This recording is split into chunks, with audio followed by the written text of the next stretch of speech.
नमस्कार। मैं हूं प्रेम शंकर सिंह और आप देख रहे हैं सहरसा नाव। आज बहस का मुद्दा बहुत बड़ा है।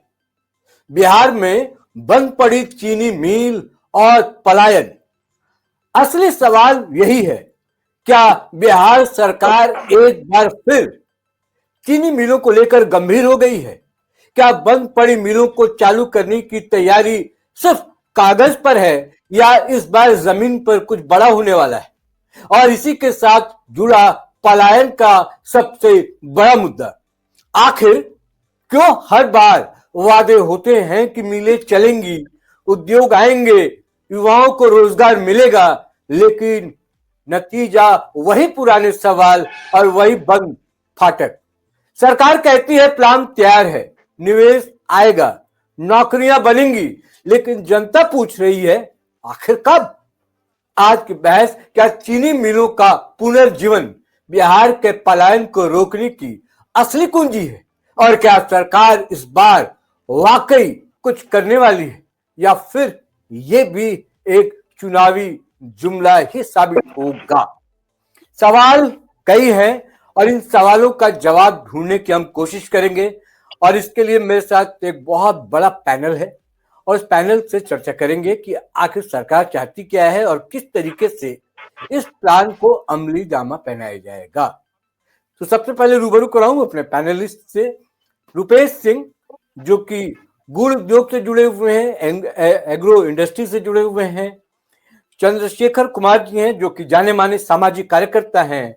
और साथ में है रंजीत सिंह, जो कि एक उद्योगपति हैं। और इसके साथ हमेशा की तरह हमारे रेजिडेंट एडिटर मथुरेश कुमार भी हैं। मथुरेश जी, सबसे पहले आप खबर थोड़ा बताइए और इस खबर में कितनी सच्चाई है और सरकार कितनी गंभीर दिखाई पड़ रही है आपको, क्योंकि पहले कैबिनेट पर भी इस पर चर्चा हो चुकी है और इसका कमान दरअसल नीतीश कुमार ने अपने हाथों में ले रखा है। जी प्रेम जी, अगर इस बार की बात करें, जब से चुनाव के रिजल्ट आए और जैसे ही, जबकि अगर चुनाव की ही बात करें तो चुनाव में ही इंडस्ट्री का जो मुद्दा था वो काफी देखने को मिला था। सभी पार्टियां एक ही बात पर ज्यादातर फोकस कर रही थी, जो चुनाव जो है वो इंडस्ट्री पर हो। अब जबकि रिजल्ट आ गए हैं, जो एनडीए का जो है सरकार बना है, तो पहली बार में ही जो है ये बातचीत शुरू हो गई है, जो अब इस बार जो सरकार जो है वो इंडस्ट्री की ओर ध्यान देगी। शुरुआती दौर में देखेंगे तो चीनी मिल को लेकर के काफी जो है सरकार की ओर से घोषणाएं भी हुई है। इसी तरह उम्मीद जताई जा रही है कि तमाम जो इंडस्ट्री जो बंद पड़े हैं बिहार में, उसको लेकर के इस बार जो है सरकार जो है उस पर काम करेगी। अगर इंफ्रास्ट्रक्चर की बात करें तो सरकार के पास फिलहाल इंफ्रास्ट्रक्चर उसको लेकर के काफी तैयार दिखा रहा है। रोड को लेकर के तैयारी पूरी है, बिजली को लेकर के तैयारी पूरी है। तो अब अगर बात करते हैं अगर इंडस्ट्री की, तो इंडस्ट्री जो है अब बढ़ाने में यहाँ पर कोई भी बाधा नहीं है। इंफ्रास्ट्रक्चर तैयार है, लोगों का मन तैयार है, बस सरकार भी इस बार मन बना लिया है जो किसी तरह से यहाँ पर जो है इस बार इंडस्ट्री जो है यहाँ पर हब बनाना है बिहार में, ताकि जो यहाँ का जो मैक्सिमम पलायन की बात करते हैं, तो बिहार के लोग देश के तमाम इलाके में जाकर के पलायन जो है अपनी नौकरी की तलाश में जाते हैं, चाहे वो शिक्षा की तलाश में जाते हैं। इन चीजों को सरकार जो है इस बार रोकने की प्रयास करेगी, ऐसा इस बार लग रहा है। ठीक है रंजीत जी, मैं आपके पास भी आऊंगा, चंद्रशेखर जी मैं आपके पास भी आऊंगा, लेकिन उससे पहले मैं रुपेश जी के पास चलना चाहूंगा, क्योंकि ये एग्रो इंडस्ट्री से जुड़े हुए हैं और दूसरा कि ये गुड़ उद्योग से भी जुड़े हुए हैं। तो इनको इसका एबीसीडी जो है, जो पूरी कहानी है, इनको पता है कि किस तरीके से एक जमाने में जो चीनी मिलें थी और जो इस तरीके का उद्योग बिहार में लगा, वो टेक्सटाइल के बाद दूसरा बड़ा उद्योग था। जो गन्ना किसान है पिछले कई सालों से, कई दशकों से परेशान है। आपको क्या लगता है सरकार की जो नीति है, जो प्लानिंग है, कुछ बदलाव देख सकते हैं आप? जी, सभी को नमस्कार। और गन्ना किसान के लिए जो गन्ना है, अभी काफी ज्यादा चैलेंजेस है, क्योंकि सबसे बड़ा चीज है यहाँ पलायन। हमारे यहाँ जो गन्ना की खेती हो रही है, पश्चिम चंपारण जिले में एक बहुत बड़ा भूभाग्य है जहाँ पे गन्ने की खेती होती है। और यहाँ पे चीनी मिलों के तरफ से किसानों को बहुत ज्यादा सुविधा प्रोवाइड नहीं किया जाता, जो किया जाता है वो पेपरों पे होकर रह जाता है। उसके बाद से सबसे ज्यादा परेशानी होती है तो मजदूरी और मजदूर की हो रही है। अगर गवर्नमेंट इस चीज को पैनलाइज करके और इसको ऑटोमेट सिस्टम पे लाती है और यहाँ पे सबसे ज्यादा मशीनरी की यूज हम लोग करते हैं, तो किसानों को काफी ज्यादा बेनिफिट होने वाला है। क्योंकि अगर 25 नए और 9 पुरानों का जीवनोद्धार होता है, अगर बिहार में अगर ऐसा होता है, तो किसानों को सीधे सीधे फायदा होगा। उनको हर साल कम से कम 4 से 5 लाख रुपए का बेनिफिट डायरेक्ट होगा। उसके बाद से धान और गेहूं और मक्के की खेती में कमी आएगी, जिससे इनकी पैदावार कम होगा और इनकी मार्केट में डिमांड बढ़ेगी। जब इनकी डिमांड बढ़ेगी तो बहुत इनकी रेट भी ऊपर जाएंगे। तो जो किसान धान गेहूं मक्के की खेती कर रहे हैं उनको भी बेनिफिट होने वाला है, और जो किसान गन्ने का खेती करेंगे उनको तो बेनिफिट होना ही होना है। ठीक है, इसका बेनिफिट होने जा रहा है। आप कह रहे हैं कि सरकार अगर ईमानदारी पूर्वक इस काम को पूरा करती है और जो प्लान लेकर आई है, तो इसका बेनिफिट किसानों को भी मिलेगा और जिस पलायन की हम बात कर रहे हैं वो पलायन भी रुकेगा। इस पर हम बात करेंगे चंद्रशेखर जी से पलायन को लेकर, क्योंकि वो एक सामाजिक कार्यकर्ता हैं। लेकिन उससे पहले मैं रंजीत जी के पास आऊंगा। रंजीत जी, आपको क्या उम्मीदें दिखाई दे रही हैं? आप भी उद्योगपति हैं, उद्योग से जुड़े हुए हैं। अगर चीनी मिलें, चीनी उद्योग अगर पनपता है, बढ़िया होता है, विकास होता है, किसानों का विकास होता है, तो जिस तरीके से इंफ्रास्ट्रक्चर में पिछले 20 सालों में काम हुआ है, आपको क्या लगता है कि ये सरकार जो वादा कर रही है, आप लोगों को भी फायदा होगा, बाकी उद्योगों में भी फायदा होगा, और जो बिहार सरकार है वो अपने वादों पर अगर पूरा उतरती है तो बिहार फिर विकास के पथ पर अग्रसर होगा? सर प्रणाम। सर उम्मीद तो हम लोग यही रखे हुए हैं और उम्मीद है भी। और पलायन की जहां तक बात सर पलायन की जहां तक बात है, तो उस चीज से हम खुद निकले हुए हैं। हम 95 में दिल्ली गए थे, है भी कि हम जो है हमारे साथी जो हैं, और वो चीज को लेके हम आए हैं। जो बताया जैसा लगता है कि कहीं ना कहीं गवर्नमेंट इस पे 100% फोकस दे रही है और करेगी भी। यहाँ पे हम जो 2011 में आए हैं, दिल्ली से 2011 में आए हैं सर, वो समय को नहीं भूल सकते हैं जिस टाइम में हम लोगों को यहाँ पे पढ़ना होता था या काम कर खेलना होता था। उस टाइम हम दिल्ली गए थे कमाने के लिए, यहाँ पे कुछ था नहीं। और एक अपने आप में एक चीज बनाए कि हम कुछ ऐसा करें, कम 100 आदमी 50 आदमी को रोजगार करवाएं और साथ में मिलकर करें। वो प्रयास मेरा जारी भी है। अभी बहुत आसान तरीका में पीछे 6 महीने से, मैं 1 साल से हम बोल सकते हैं कि आसान तरीका से हमें यहाँ पे लैंड अलॉटमेंट हुआ है। लैंड में अपेक्षा रखते हैं कि हमको, और गवर्नमेंट मदद भी कर रही है। और जो पलायन की बात है, चीनी मिल है और हमारे से जुड़े हुए जो उद्योग है सर, कहीं ना कहीं इसमें बहुत बेहतर तरीका से ये 2025 में जो गवर्नमेंट जो हमारा है, और अगर हमको और हमारे साथियों को, हमारे भाइयों को गवर्नमेंट से फीडबैक अच्छा मिलता है और पुश मिलता है, तो सर हम वो करके दिखाएंगे जो हमने सोचा हुआ है। ये हमारे अंदर का जो है, और इतना अब बयान नहीं कर सकते क्योंकि उस प्लान से हम जुड़े हुए हैं सर। वो 95 को देख रहे हैं और ये 2025 है। ठीक है, ठीक है रंजीत जी, मैं आऊंगा आपके पास। जब हम दिल्ली गए थे तो उस टाइम चंद्रशेखर कुमार जी हैं हमारे साथ, मैं आऊंगा आपके पास रंजीत जी। का, और चंद्रशेखर कुमार जी हैं, आप सामाजिक कार्यकर्ता हैं। अभी में बहुत जमीन आप आसमान का बताइए, फर्क है। मैं आ रहा हूं आपके पास। सर आप बताइए चंद्रशेखर जी, आप एक सामाजिक कार्यकर्ता हैं, आप समाज को बड़ा क्लोजली देखते हैं, उसको वॉच करते हैं, और पलायन एक बहुत बहुत बड़ा मुद्दा है और समाज के लिए बहुत एक बड़ा सवाल भी है कि जिस घर में एक भी व्यक्ति घर से बाहर कमाने के लिए चला जाता है तो तमाम तरह की दिक्कतें होती हैं। आपको याद होगा छठ वगैरह में या इस तरह के जो हमारे पर्व त्योहार होते हैं वहां लोग नहीं आ पाते हैं, और उस समय पलायन का दंश क्या है, पलायन का दर्द क्या है, उस वक्त समझ में आता है।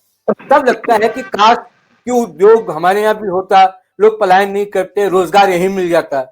तो आपको क्या लगता है इस बार की जो सरकार आई है, इस बार जो सरकार बनी है, और जिस तरीके से ये थोड़ा फास्ट मोड पे काम कर रहे हैं, अलग अलग सेक्टर पे काम कर रहे हैं, और लॉ एंड ऑर्डर की बात हम कर चुके, उस पर काम हो रहा है बहुत तेजी से। नीतीश कुमार अब बंद चीनी मिल, ये बहुत बड़ा बिहार के लिए एक अभिशाप था। अब उस पर ये बात हो रही है कि 9 बंद चीनी मिलों को भी हम खोलेंगे और जो 25 नए हैं उसको भी लाएंगे। तो आपको क्या लगता है कि इससे पलायन रुक सकता है आने वाले समय में? बिहार का भविष्य अब क्या देख रहे हैं? जी नमस्कार सबों को, पैनल में जितने भी लोग हैं, और प्रेम शंकर जी को और मथुरेश जी को भी नमस्कार। मेरा मानना ये है कि रॉबिनेस शर्मा एक बहुत बड़े लेखक हैं।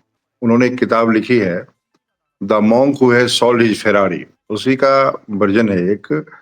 उसमें एक पंक्ति उन्होंने लिखा है कि if you want to manage the society, manage yourself first. तो सरकार में जो लोग हैं उसके अंदर जो है क्रिएटिविटी कैसी है, इस पर जो है डिपेंड करता है ये सारे उद्योग धंधे। या आप देखिए, एक बात मैं आपको बताना चाहता हूं, नेहरू जी के पास सांसदों ने शिकायत की कि आपने पंजाब का मुख्यमंत्री जो है प्रताप सिंह कैरो को बना दिया, जो बहुत जीप घोटाला का अभियुक्त है। तो जिन लोगों ने शिकायत की पार्लियामेंट में, उन्होंने एक शिष्टमंडल बनाया और कहा कि आप एक बार पंजाब घूम के आ जाइए। तो सब लोग गए पंजाब। पंजाब में जो कृषि आधारित उद्योग है उसको 50-60 के दशक में ही जो है बेहतर किया जा चुका था। और प्रताप सिंह कैरो ने जो भाखड़ा नंगल से होकर के जितनी नहरें निकलती है उसको लेकर के हर खेत में पानी पहुंचाया गया। आपको जान के ताज्जुब होगा कि हरियाणा पंजाब में तालाब जो है वह नहर से पानी जाता है तालाब में, यदि आपको जानकारी हो तो, क्योंकि वहां पशु उसमें बैठते हैं और इससे दूध की क्वांटिटी बढ़ती है। तो मेरे कहने का मतलब यह है कि मैं विषयांतर नहीं हो रहा हूं, मैं ये कहना चाहता हूं सरकार के लेवल पे जो सरकार क्रिएटिविटी के साथ इस काम को करना चाहती है, 20 साल पहले से ये सरकार चल रही है, अब तक कुछ नहीं हुआ। लेकिन सरकार ने इस बार चुनाव खत्म होते ही जो कवायद शुरू की है, तो आशान्वित तो हैं हम लोग, क्योंकि फुल फ्लेज गवर्नमेंट, हाँ आशान्वित है। दूसरी बात, बिहार की जो जनसंख्या है, जो घनत्व है वो बहुत ज्यादा है। जनसंख्या घनत्व होने की वजह से पर कैपिटा इनकम जो है उसको प्रभावित तो होता ही होता है। लेकिन 2-3 बातें जो बिहार के साथ प्लस पॉइंट है वो क्या है? मखाना। 80% मखाना जो है अपने बिहार में हो रहा है। और मखाना का जो डिमांड है विदेशों में, जो फोड़ी होता है, फोड़ी आप समझ रहे हैं, जो मखाना को फोड़ के निकालता है, तो जो बुनियादी तौर पर जो फोड़ी है जो पैदा करता है, मखाना को निकालता है फोड़ के, उनका आप देख लीजिए क्या स्थिति है।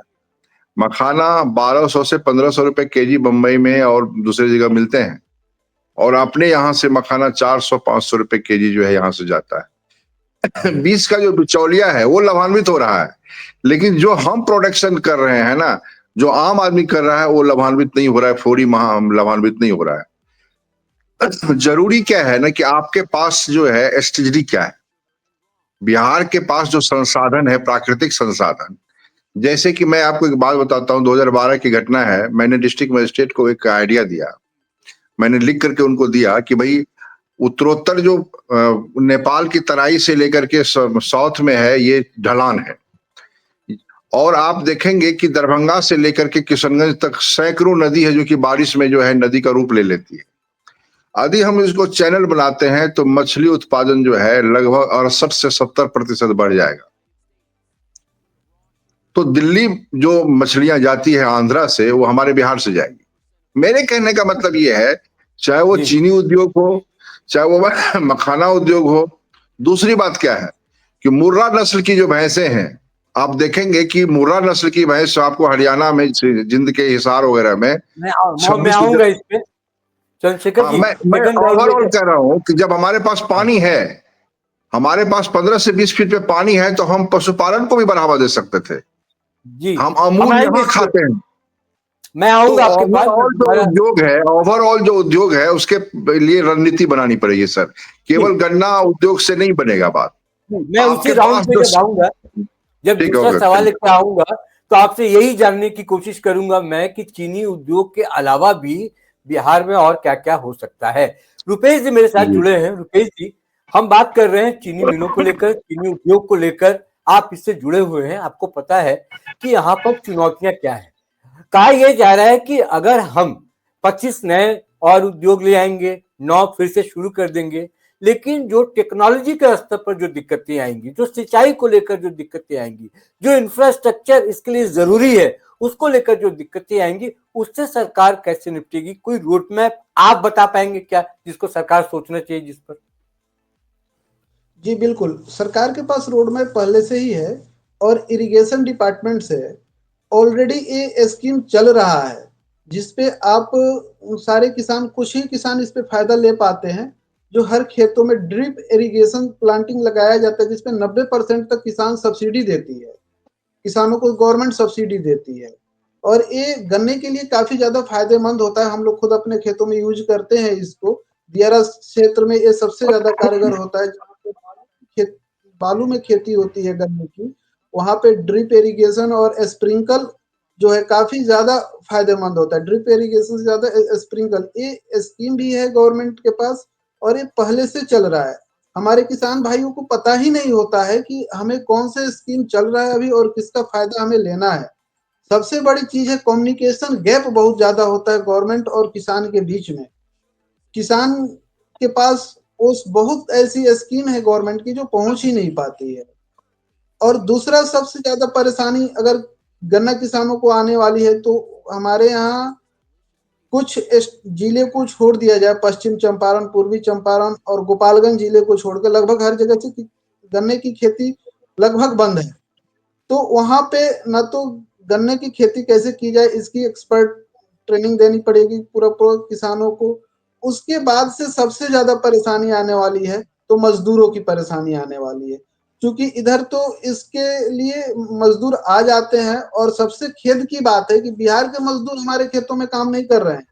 गन्ना काटने के लिए, छीलने के लिए और लादने के लिए उत्तर प्रदेश से मजदूर आते हैं और वो हमारे खेतों में क्विंटल के हिसाब से कटाई, छिलाई और लदाई करते हैं। और हमारे यहाँ के मजदूर यूपी और पंजाब जाकर के वहां पे मजदूरी करते हैं। ये सबसे बड़ी समस्या है। सबसे बड़ी समस्या यही है रुपेश जी। और मैं आपको बताऊं कि हमारे नाना के यहाँ भी खेती होती थी पहले। और गन्ना जो है, ईख है, हम लोग तो ऊख बोलते थे छपरा में, भोजपुरी में हम लोग ऊख बोलते हैं कि ऊख बैल बाकी लेके बैल है। तो ऊख बंद हो गया। हाँ, उसको तो भोजपुरी में हम लोग बोलते थे कि अरे वो ऊख लेके लागे। तो बोला अब कहाँ ऊख लाएगी, जब चीनी मिल चलते लेके तो जाई कहाँ, हुई का है, तो बंद हो गई। तो अब तो ये चैलेंजेस हैं कि आप मिल तो खोल देंगे लेकिन लाएंगे वहां से माल कहाँ से लाएंगे जो की पेराई हो और पेराई के बाद चीनी हो। और सुरेश जी, पलायन पर हम बात कर रहे हैं, हम उद्योग पर भी बात कर रहे हैं, पलायन पे भी बात कर रहे हैं। सहरसा जो है, सहरसा जिला भी पलायन से अछूता नहीं है। और अछूता की बात तो छोड़ दीजिए, गंभीर समस्या है। यहां से भी आप किसी भी घर में चले जाइए तो एक आदमी दिल्ली, मुंबई, कोलकाता कहीं ना कहीं गया ही होगा। तो आपको क्या लगता है इस पूरे बिहार में अगर उद्योग बढ़ेंगे, चीनी मिले, एक तो शुरुआत है, आने वाले समय में आपको क्या लगता है कि सहरसा में पलायन रुकेगा और इस तरीके से कुछ उम्मीद आपको जग रही है? आप क्या देखते हैं? प्रेम जी, अगर पूरी बात करें हम लोग पलायन को लेकर के, तो सिर्फ सहरसा ही नहीं, आसपास के एरिया में अगर आप ग्राउंड पे जाएंगे, कई ऐसे गांव मिलेंगे जहां पर अगर जेंट्स की बात करें तो जेंट्स बहुत कम संख्या में मिलते हैं। मैक्सिमम लोग जो है पलायन करके मजदूरी के लिए हो या अपनी रोजगार के लिए हो बाहर चले जाते हैं। महिलाएं और बच्चे और बुजुर्ग यही आपको बहुत मैक्सिमम गांव में मिलेंगे। अगर गांव की जनसंख्या एक मोटा मोटी मान ले किसी गांव की 1000 है और उसमें ज्यादातर जनसंख्या अगर जेंट्स की है तो वो सभी बाहर है। सभी लोग वहां पर जो है, बच्चे रुके हुए हैं, महिलाएं हैं और बुजुर्ग है। जो भी युवा है वो आपको कमाने के लिए बाहर गए हुए हैं। ये सिर्फ एक जिला की नहीं, लगभग पूरे बिहार की बात करें तो यही हाल है अमूमन देखने में। अगर चंद्रशेखर जी से बात करते हैं तो उनको भी पता है, जो उनके क्षेत्र का भी वही हाल है। सभी जगह के अगर देखें तो यही पर है। अगर जैसे गन्ना किसानों की अगर बात करें तो हमारे क्षेत्र में, अगर कोसी मिथिला के क्षेत्र में भी पहले गन्ना की उपज होती थी यहाँ पर, लेकिन अब संख्या उसकी कम हो गई, क्योंकि अब वहां जो है कि ज्यादा इनकम नहीं रहा। अब लोग अगर गन्ना उपज भी कर रहे हैं तो उसे गुड़ बना रहे हैं और वो गुड़ का सप्लाई कर रहे हैं। अगर चीनी मिल खुल जाता है इस एरिया में भी तो हो सकता है जो यहाँ पर लोग दोबारा से जो है गन्ना की खेती करना शुरू करेंगे। लेकिन जो रुपेश जी ने बताया, जो दिक्कतें कहाँ आएंगी, क्योंकि यहाँ के लोग अब ट्रेंड नहीं है गन्ना की खेती का। हमने एक खबर किया था, जो गन्ना की जो पौधा होते हैं उसकी मोटाई यहाँ ज्यादा नहीं होती है और कम में ही जो है उसमें कीड़े लग जाते हैं। तो इस तरह की जो है यहाँ पर समस्या है। कुछ एरिया में यहाँ पर हो रहा है खेती, लेकिन जो वो सफल नहीं है। उसको लेकर के प्रशासन के द्वारा जो है एक्टिविटी की जाती है, लेकिन धरातल पे उस तरह की कोई एक्टिविटी देखने को नहीं मिलती। ठीक है चंद्रशेखर जी, मैं आ रहा हूं, बस 1 मिनट मुझे वक्त दीजिए। मैं रंजीत जी से एक बार सवाल कर लूं कि रंजीत जी, बाकी उद्योगों में क्या आप देख रहे हैं, संभावना क्या है? और सरकार, जिसको हम कहते हैं कि सरकार की तरफ से अनुदान भी बहुत मिल रहे हैं, लोगों को योजना के बारे में पता नहीं है। कई जगह ऐसा है कि आप फंड ले सकते हैं, लेकिन आपको पता ही नहीं है कि वो फंड कैसे लेंगे। शायद पढ़े लिखे लोग नहीं है, उनको बताने वाले लोग नहीं है, जो प्रचार का माध्यम है वो भी बहुत सटीक नहीं है। तो ऐसे में आप जैसे लोग जो काम कर रहे हैं, क्या युवाओं को रोजगार देने के लिए या युवाओं को प्रोत्साहित करने का कोई काम करते हो, कोई वर्कशॉप लगाते हो कि आप तो आगे बढ़े ही, लेकिन साथ में आपका जिला जवार जो है, आपका राज्य जो है, वहां के भी लोग आगे बढ़े? इसके लिए क्या सोच रहे हैं आप? सर देखिए, इसके लिए जो युवा है, जो रोजगार करते हैं, और जैसे हम लोगों का एक प्लेटफॉर्म है, जो हम लोग जो जिस व्यवसाय से जुड़े हुए हैं, जैसे अभी हमारे बैजनाथपुर में या सहरसा में, अभी नया हमारा बैजनाथपुर में जो औद्योगिक क्षेत्र जो बना है, और सर 1 से 1.5 साल हुआ है, और सर आते हैं तो देखते हैं कि 1 से 1.5 साल में इतना डेवलप हुआ है। जानकारी सबको है सर, 100% तो ये नहीं कि 100% हो जाता, उसके लिए हमको पता करना होता, और टाइम टाइम से गवर्नमेंट का भी आदमी आता हमारे पास। अगर हम उत्साहित हैं काम करने के लिए, अगर सर है, तो हमको भी ख्याल रखना होगा, और हम अपने टीम में ये चीज बांटते भी हैं कि कैसे क्या होता है, कहाँ होता है, मालूम तो हो रहा है, और गवर्नमेंट मदद भी कर रही है। उसके लिए हमको भी सामने जाना होगा, हमको भी मेहनत करना होगा। और जो प्लान की बात है सर, तो आज गवर्नमेंट को ऐलान कर देने से कल प्लान रुक जाएगा, ऐसा कुछ भी नहीं होगा। उसके लिए हमको टाइम चाहिए, लेकिन वो टाइम हमारा शुरू अभी से करना होगा हमको। गवर्नमेंट जो उधर से कर रही है उसके साथ हमको भी तैयार रहना होगा, और कदम से कदम मिला के चलेंगे, जब ये काम सफल हो सकता है हमारा। और इसके लिए प्रयास जारी है सर, और हम करेंगे। ठीक है चंद्रशेखर जी, जो आप कह रहे थे उस वक्त मैंने आपको रोका था कि चीनी मिल के अलावा, चीनी उद्योग के अलावा भी कई ऐसे उद्योग हैं जिस पर हम काम कर सकते हैं और उस पर हम बेहतर कर सकते हैं। तो वो क्या क्या विकल्प हो सकते हैं जिसकी आपने कुछ चर्चा की थी? आप बताइए आप कि और बिहार में क्या क्या संभावनाएं हैं, जिस क्षेत्र में पोटेंशियल तो है लेकिन रास्ता लोगों को नहीं दिखाई पड़ रहा है। सरकार के लिए भी कोई सुझाव हो तो भी आप बता सकते हैं, आपके दिमाग में कोई बात हो तो भी आप बता सकते हैं कि किस रास्ते पे चलेंगे तो मंजिल मिलेगी। बिल्कुल। मैं कुछ बातों को और आप लोगों का ध्यान आकृष्ट करना चाहूंगा कि आलमनगर जो क्षेत्र है मधेपुरा जिला का, उसमें जो मक्का की क्वालिटी होती है, तो अमूमन बारिश के महीने में पानी जो है आ जाता है, और फिर जो है तो हर साल जो पानी आता है तो वहां पर कट्ठे जो मक्का का यील्ड है वह बहुत ज्यादा होता है। तो मक्का आधारित उद्योग, कॉर्नवाइन हो गया, कॉर्नफ्लेक्स हो गया, इस तरह की जो कवायद है वो की जा सकती है। मखाना को लेकर के दरभंगा से लेकर किशनगंज तक आप देखेंगे कि मखाना के खेती में पहले की अपेक्षा वृद्धि हुई, लेकिन सरकार साइंटिफिक अप्रोच जो नहीं कर पा रही है। अब इजराइल से इजराइल एक छोटा सा देश है, लेकिन आप कृषि की तकनीक आप वहां से ले रहे हैं, फ्रांस से आप ले रहे हैं, बहुत सारा चीज तकनीक आप जापान से ले रहे हैं। मैं ये कहना चाहता हूं कि हमारे यहाँ रिसर्च पे खर्च नहीं होता है। आप देखिए, हम सब्सिडी पे खर्च करते हैं। मैं आपको एक बात रिक्वेस्ट करना चाहता हूं, देखिए बुद्धिजीवी का ये दायित्व बनता है कि भावनाओं में नहीं भावनाओं में नहीं बह करके आप साइंटिफिक अप्रोच हर चीज में कैसे लगाते हैं। तो मेरे कहने का मतलब ये है कि जो अभी मथुरेश जी ने एक बहुत अच्छी बात कही कि हमारे यहाँ जो गन्ना होता था तो बनमनखी जब जाती थी चीनी मिल के लिए गन्ना, तो मैं आपको बताऊं तो उस समय कोयला गाड़ी भाप इंजन हुआ करता था। तो इतना स्लो प्रोसेस में गाड़ियां चलती थी कि लोग क्या करते थे, गन्ना खींच खींच करके खा भी लेते थे। और मोटाई जो है, जो आपको पश्चिम चंपारण वगैरह में जो गन्ने की मोटाई होती है, वो हमारे यहाँ नहीं उतनी मोटाई होती है।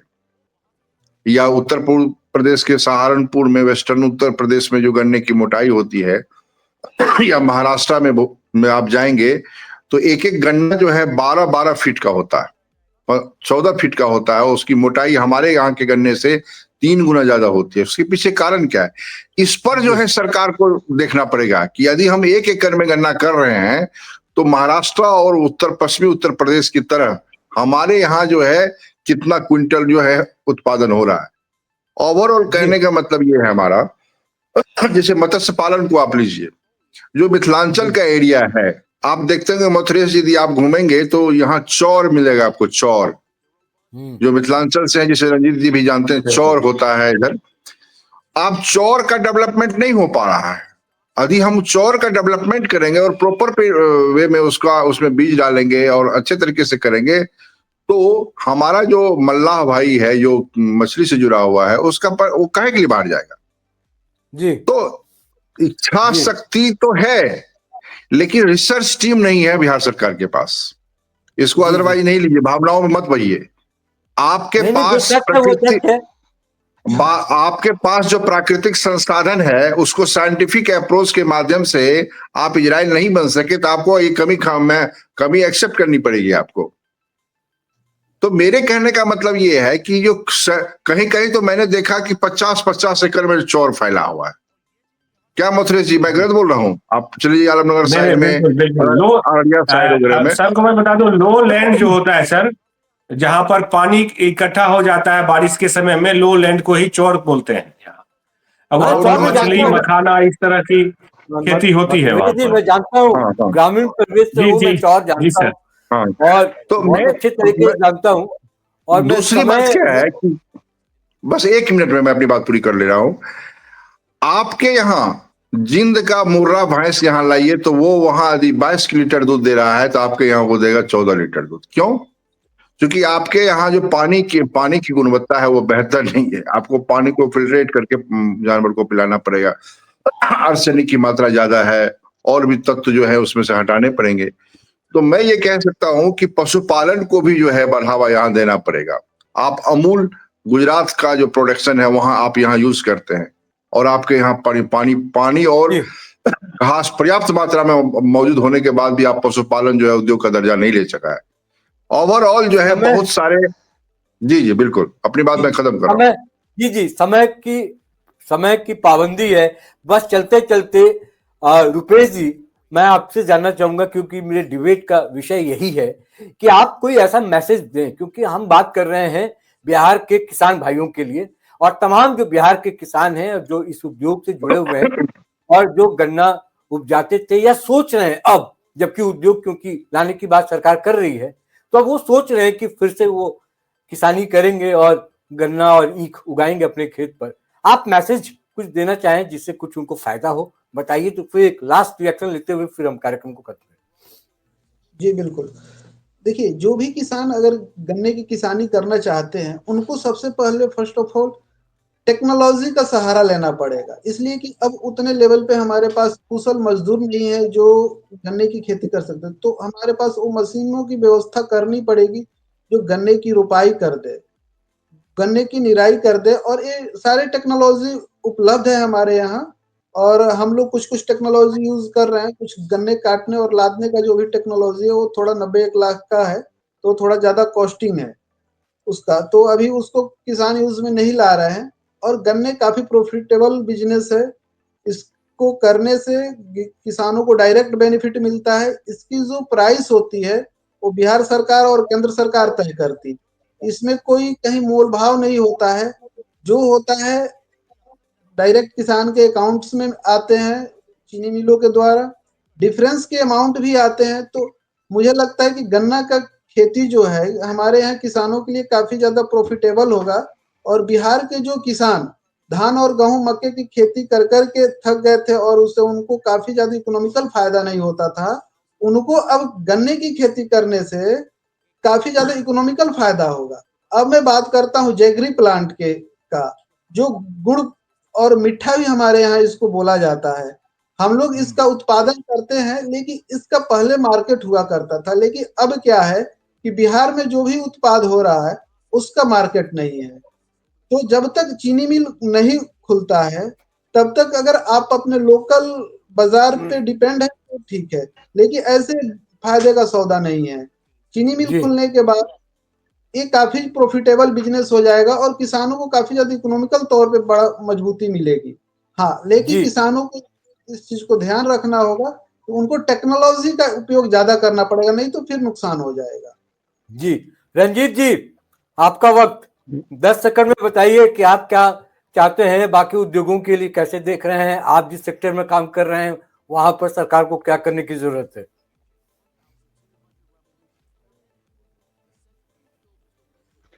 हम जिस सेक्टर में सर काम कर रहे हैं उसमें गवर्नमेंट को मदद की जरूरत, हमको मदद की जरूरत है गवर्नमेंट से।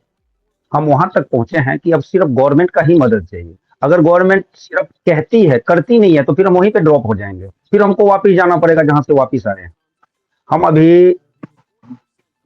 हम 50 आदमी के साथ रोजगार करते हैं, जो हम जाके बाहर में काम करते थे, हम यहाँ पे एक टीम बना के 50 के साथ, हमारा एक मोटिव है कि हम कम से कम यहाँ पे 500 फैमिली के साथ मिलकर काम करें। उसके लिए अपने आप को तैयार किए हैं, 2 साल से लगे हुए हैं इसमें और गवर्नमेंट को करके भी दिखाए हैं। और गवर्नमेंट से यही हम लोगों का जो है, सो गवर्नमेंट मदद करे, गवर्नमेंट का जो भी रिक्वायरमेंट होगा हम लोगों से जो करके देना होगा सर, उसके लिए हम लोग तैयार हैं। ठीक और ठीक है, प्रयास रहेगा और प्रयास करते भी हैं कि जो जी ठीक है।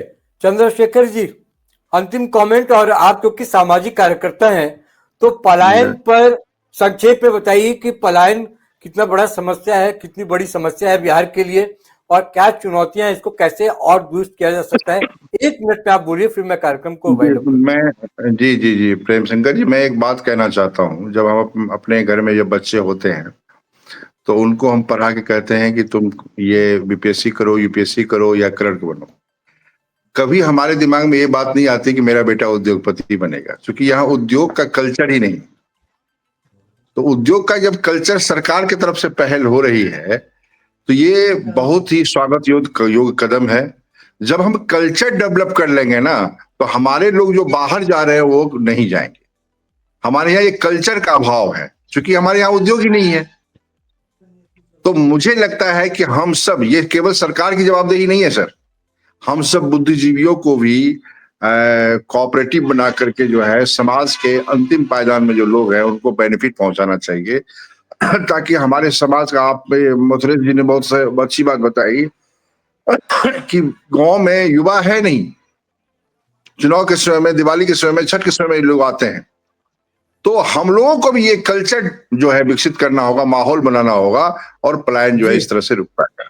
जी, वो नौकरी वाली जो मानसिकता है ना चंद्रशेखर जी, ये नौकरी करना है, नौकरी चाहे वो आईएएस की नौकरी हो, आईपीएस की नौकरी हो, आप एमबीए कर ले, प्राइवेट जॉब कर ले, या कोई भी नौकरी कर ले तो ठीक है। लेकिन अगर आप अपना व्यवसाय करना चाहते हैं और घर में अगर डिस्कस कर लिए कि हम बिजनेस करना चाहते हैं तो बहुत घरों में आज भी सवाल खड़े हो जाते हैं। तो कुल मिलाकर जो बात हमने की आज, जो बहस का निष्कर्ष है, जो कंक्लूजन है, वो बिल्कुल साफ है। चीनी मिलें सिर्फ फैक्ट्रियां नहीं, बिहार की अर्थव्यवस्था, रोजगार और सम्मान से जुड़ा मुद्दा है। जब तक मिलें नहीं चलेंगी तब तक पलायन रुकेगा नहीं। गांव खाली होते रहेंगे और युवाओं का भविष्य दिल्ली मुंबई की गलियों में भटकता रहेगा। सरकार पर सवाल सही है, अगर प्लान तैयार है तो टाइमलाइन क्या है, जमीन पर पहला कदम कब दिखेगा? जनता अब वादे नहीं चाहती, डेट, डेडलाइन और डिलीवरी चाहती है। फिलहाल बहस यही कहती है, अगर बिहार सच में बदलना चाहता है तो चीनी मिलों का चलना और पलायन का रुकना दोनों एक दूसरे से सीधे जुड़े हैं। बाकी उद्योग तो हैं ही, चर्चा तो होती ही रहेंगी, बहस होती रहेगी। और मैं चाहता हूं कि जब हम लोग बहस करें तो उसका कोई एक सार निकले, कोई मतलब निकले और लोगों को फायदा भी हो जो हमें सुन रहे हो। वो फिर आपस में काव काव करना और बात समझ में नहीं आना, ये हमारा मकसद नहीं है, सहरसा नाव का मकसद नहीं है। आप सभी जुड़े, रुपेश जी आपका बहुत शुक्रिया, रंजीत जी आपका बहुत शुक्रिया, चंद्रशेखर जी आपका बहुत शुक्रिया और नमस्कार। मथुरेश जी हमारे रेजिडेंट एडिटर आपका बहुत बहुत शुक्रिया। फिर मुलाकात हुई किसी और मुद्दे पर, मुझे दीजिए इजाजत, नमस्कार।